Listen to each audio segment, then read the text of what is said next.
ذکر جو ہے وہ چونکہ ہر وقت ہے، اس میں گنتی شمار، اس میں اوقات نہیں ہوتے، تو وہ وقت کی قید سے آزاد ہے، یعنی کہ ٹائم لیس ہے. ذکر پر وقت نہیں گزرتا، یہ ہر وقت جاری رہتا ہے.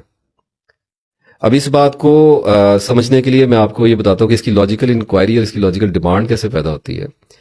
کہ ایک انسان ہے وہ چونکہ اللہ تعالیٰ نے فرمایا کہ درجات جو ہیں وہ علم کے ساتھ ہے، تو اس کا مطلب ہے کہ اللہ تعالیٰ نے جو بھی انسان کو دینا ہے وہ علم کے ذریعے سے دینا ہے، یعنی عقل کے توسل سے ہی دینا ہے.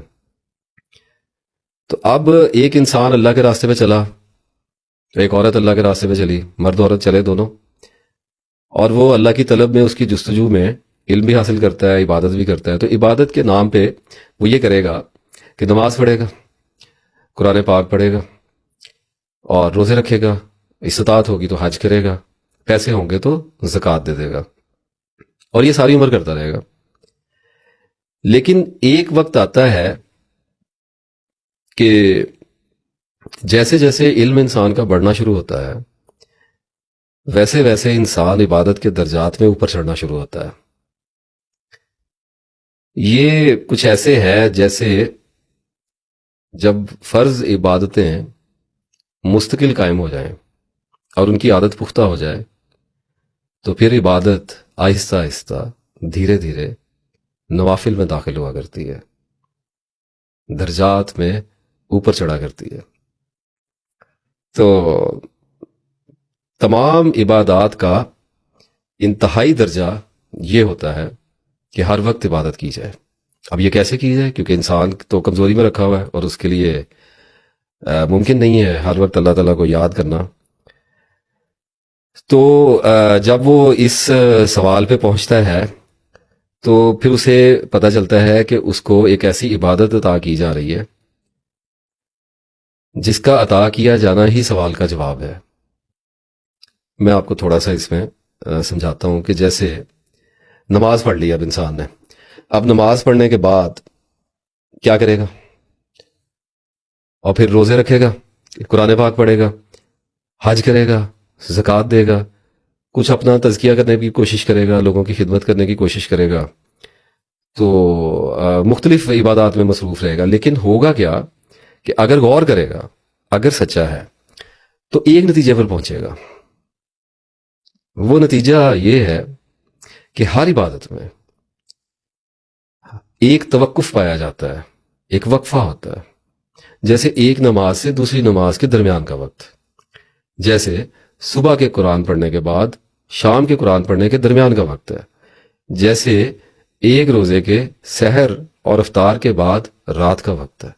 اسی طرح سے آپ کسی بھی عبادت کو اگر غور سے دیکھیں گے تو جب اس کو انجام دیا جا رہا ہوتا ہے تو اس میں توقف پایا جاتا ہے، کیونکہ اللہ کو پتہ ہے کہ انسان پروٹوکولز کو ہمیشہ قائم نہیں رکھ سکتا، اس میں فارمیلٹیز انوالو ہیں، رولز انوالو ہیں. ابھی نماز پڑھنی ہے تو وضو کرنا پڑتا ہے، روزہ رکھنا ہے تو کھانا پینا بند کرنا پڑتا ہے، جیسے ہم ابھی گزر رہے ہیں اللہ تعالیٰ کے فضل سے. تو حج کرے گا تو سفر کرنا پڑے گا، ایک پورا پروٹوکول انوالو ہوتا ہے.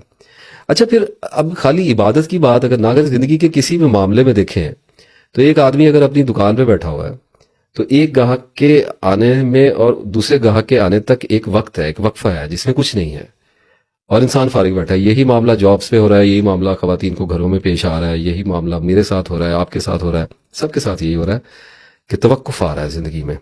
لائف لینئر نہیں ہوتی، یہ نان لینئر ہوتی ہے، ایسے ایسے چلتی ہے، گراف اوپر جاتا ہے نیچے آتا ہے، اوپر جاتا ہے نیچے آتا ہے. تو یہ تو ایسے چل رہی ہے. اب جیسے دیکھیں کہ آدمی اگر ایکسرسائز کر رہا ہے تو اس کا جسم تو مصروف ہے لیکن ذہن اس کا فارغ ہے، وہاں پر توقف آیا ہوا ہے. تو جب بھی آپ غور کرنا شروع کریں گے بڑی گہرائی سے اور سچائی کے ساتھ تو آپ دیکھیں گے کہ زندگی کے ہر معاملے میں عبادت الہی سے لے کر غور و فکر میں بھی، حتیٰ کہ غور و فکر میں بھی اور دوسرے تمام معاملات میں وقفے آ رہے ہیں. اب ان وقتوں میں اور ان وقفوں میں ذہن خودکار ہوتا ہے. میں ایکسپلین کرتا ہوں. ایک شخص گاڑی چلا رہا ہے، سفر کر رہا ہے، لاہور سے ملتان جا رہا ہے، تو اب گاڑی تو چل رہی ہے اور وہ پریکٹس ہوئی ہے اور کوئی تردد والی بات نہیں ہے، آٹو پائلٹ پر ذہن لگا ہوا ہے، اب کرنے کے لیے کام کوئی نہیں. تو کیا کرتے ہیں لوگ؟ میوزک سنتے ہیں. اب آپ کو میری بات سمجھ آئی ہوگی. اس توقف کو یوٹیلائز کرنے کی کوشش کرتے ہیں کیونکہ وہ وقت نہیں گزر رہا. ایک آدمی سائیکل چلا رہا ہے, بازار جا رہا ہے, اس میں توقف ہے. پیدل سفر کر رہے ہیں, اس میں بھی اب ذہن کے پاس تو کوئی کام کرنے کے لیے نہیں. تو ذہن کیا کرتا ہے کہ جب اسے یہ پتا ہے کہ باقی سارا کام خودکار طریقے سے ہو رہا ہے تو وہ خیالات کی طرف لپکتا ہے. اینالائزر ہے تو ہر وقت خیالوں کو اینالائز کرتا رہتا ہے. این اس وقت شیطان تو فارغ نہیں ہے, وہ تو اپنے کام پہ لگا ہوا ہے, وہ وسوسے بھی دینا شروع کرتا ہے اور یوں آدمی الجھنوں کا شکار ہوتا ہے. اب پھر آدمی کہتا ہے کہ ایک انسان کہتا ہے کہ اچھا یہ ساری بات تو سمجھ آ گئی ہے, چلو تھوڑی تسبیح کر لیتے ہیں فارغ وقت میں. تو وہ کیا کرے گا, واک کرتے ہوئے یا کسی نماز کے بعد سفر کرتے ہوئے تسبیح شروع کر دے گا. بڑی اچھی بات ہے, کرنی چاہیے, کیوں نہیں کرنی چاہیے؟ کون سا مسلمان ایسا ہے تو بہت, لیکن تسبیح تو کرنی چاہیے, اللہ کی تعریف تو کرنی چاہیے. بہرحال اب جب تسبیح کر لی, 2 گھنٹے کر لی, 1.5 گھنٹہ کر لی, 3 کر لی, 4 کر لی, پھر بھی اسے توقف کا سامنا کرنا پڑے گا. ایک پاز اس کی لائف میں آئے گا جب اس کی زندگی کا مقصد زندگی کے ردم, مومنٹم اور روٹین کے درمیان میں معلق رہ جائے گا. اللہ تعالیٰ سے دعا ہے کہ آپ میری بات کو سمجھ سکیں. یہ اتنی پیچیدہ بات نہیں ہے, لیکن پھر بھی مجھے تفصیل میں جانا پڑتا ہے کیونکہ ہر طرح کے لوگ سننے اور دیکھنے والے ہوتے ہیں. بندہ چونکہ اللہ تعالیٰ کی تلاش میں گیا ہوا ہے, وہ اللہ تعالیٰ کے اس کی طلب میں ہے, اس کو سوال پیدا ہو رہے ہیں, اوہام آ رہے ہیں, تو ایک وقت آئے گا جیسے ابھی آیا ہوا ہے, اس ویڈیو کو دیکھنے والے لوگوں پر آیا ہوا ہے وقت. اسی طرح سے جو یہ بندہ بول رہا ہے, جو اس وقت سپیکر ہے, اس پر بھی یہ وقت آ گیا تھا کہ ایک مخصوص وقت میں اس نے یہ سوچا کہ اتنا کچھ کرنے کے باوجود میں اپنے ذہن کے جنگلوں میں کھو جاتا ہوں, میں ڈے ڈریمنگ کرتا ہوں, میں اپنے وقت کو ضائع کرتا ہوں, منصوبے بناتا ہوں, اپنی خواہشات کی تکمیل کی آرزوؤں کرتا ہوں, ان آرزوؤں کی پلاننگ کرتا ہوں. جتنا بھی میں اپنے آپ کو روکنے کی کوشش کروں, زندگی کا چکر ہی ایسا ہے کہ یہ مجھے لے ڈوبتا ہے. تو جب اس رزلٹ پہ آدمی پہنچتا ہے تو اس وقت اسے یہ اندازہ ہوتا ہے کہ اسے اللہ تعالیٰ کو بے حساب یاد کرنا ہے, ہر وقت یاد کرنا ہے, ان گنت یاد کرنا ہے. کیونکہ اگر سالک سچا ہے تو وہ کبھی بھی یہ گوارا نہیں کرے گا کہ وہ کسی بھی لمحے شیطان کے ہاتھوں میں کھلونا بن کر رہ جائے. نماز, قرآن, روزہ, حج, زکوٰۃ, یہ ساری عبادات ہوتے ہوئے انسان کرتے ہوئے تسبیح پر آیا, تسبیح سے چلتے ہوئے پھر ذکر الہی پر آ گیا. اب اس کا مطلب کیا ہوا کہ سب سے بڑی عبادت پر آ گیا, یعنی وضو کی قید سے آزاد ہو گیا, پروٹوکول سے, وقت سے, جگہ سے, حاضری سے, ایک پہننے اڑنے سے, سونے جاگنے سے, ہر شے سے آزاد ہو گیا. اب ان لمیٹڈ ہو گیا, اب ہر وقت ذکر کرنا. تو یہ ہوگی سب سے بڑی عبادت کہ عبادت اب اس کی شروع ہو گئی ہے, ذکر کرنے والا ہو گیا آدمی. اب اس کا حاصل کلام یہ نکلا ہے کہ درجات ہوتے ہیں اور عبادتوں میں سب سے بڑا درجہ ذکر کا ہے. اچھا, اب جن لوگوں کے ذہن کی گرہ ابھی تک نہیں کھلی ان کو میں ایک اور طرح سے سمجھانے کی کوشش کرتا ہوں. جیسے آپ یوں سمجھیے کہ اول آشنائی ہوتی ہے, آشنائی سے پھر تعلق انس میں داخل ہوتا ہے اور انس سے بڑھتا ہوا پھر محبت میں بدلتا ہے, اور اگر محبت بہت زیادہ بڑھ جائے تو پھر تعلقات کی تان عشق پر ٹوٹا کرتی ہے.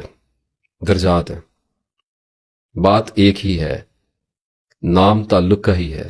جیسے پرائمری ہے, جیسے مڈل ہے, جیسے میٹرک ہے, گریجویشن ہے, ماسٹرز ہے, پھر ایم فل ہے, اور پھر پی ایچ ڈی ہے, اور پھر اس کے بعد ان لمیٹڈ ہے.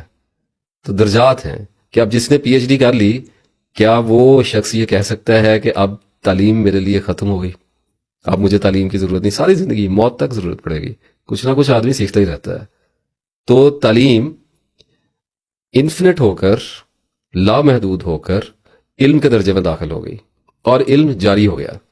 اسی طرح سے عبادت جو ہے وہ درجات میں اوپر چڑھتے چڑھتے تسبیح تک پہنچتی ہے اور تسبیح سے پھر ذکر میں داخل ہو جاتی ہے. اور فرق کیا نکالنا ہے؟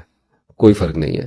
تسبیح بھی اللہ کا ذکر ہے, اللہ کا ذکر بھی اللہ کا ذکر ہے, نماز بھی اللہ کا ذکر, قرآن بھی اللہ کا ذکر, یہ بات بھی اللہ کا ذکر. صرف سمجھانے کے لیے, کانسیپٹ کلیئر کرنے کے لیے یہ ساری گفتگو کرنی پڑی ہے.